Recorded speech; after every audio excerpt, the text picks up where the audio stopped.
ku buryo Titi ageze ajyaga kubwatimvira mu buzima akumva naribi shani mugashuka abandi bana ngo mugomba kuba ibintu namwe mutabasha ngwiki mugashuka abandi bana ngo bakora ibintu namwe mutabasha ati muvemo simba ushaka muzima ego ko bacu nasogokuru yaragiye ndacyari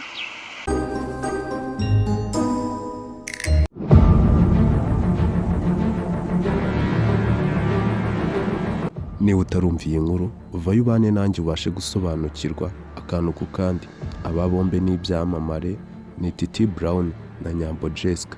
Urukundo rwabo kuri ubu rusa nkaho rutameze neza, ruri ku iherezo. ku buryo Titi ageze ajyaga kubwatimvira mu buzima akumva naribi shani mugashuka abandi bana ngo mugomba kuba ibintu namwe mutabasha ngwiki mugashuka abandi bana ngo bakora ibintu namwe mutabasha ati muvemo simba ushaka muzima ego ko bacu nasogokuru yaragiye ndacyari Yesu Kristo. Ni iki giteye abari ababesto kuba bose batandukana bagashyirana hanze, umwe agasimbukira ku mbuga ziwe agasiba amafoto yose yifotoje ari kumwe na mugenzi we. Wowe Titi wakibabarira Nyambo bizahora bikurya ku mutima kandi bira bintu nutabigendamo gake Nyamba azakubabaza umutima wawe uzamera nk'intuzi igishihe. Niranezbi nk'ibisanzwe ngo wayikaze kuri iyi YouTube channel yacu, ngusaba gukora subscribe, like, comment na share.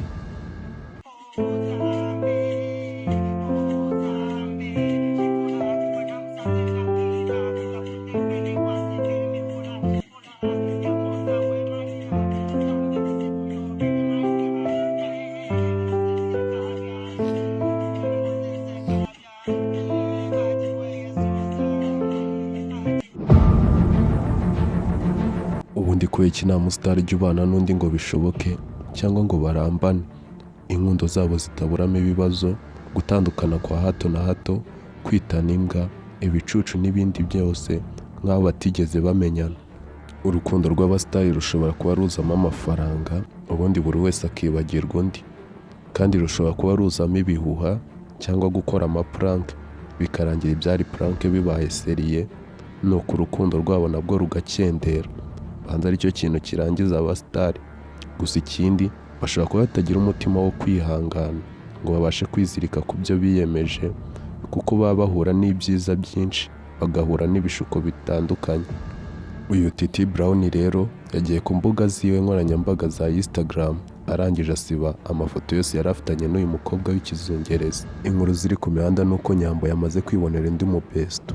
Ese urukundo rw'aba ngaba nabo rurangiye nk'urwa Miki na Regis? Twitega iki?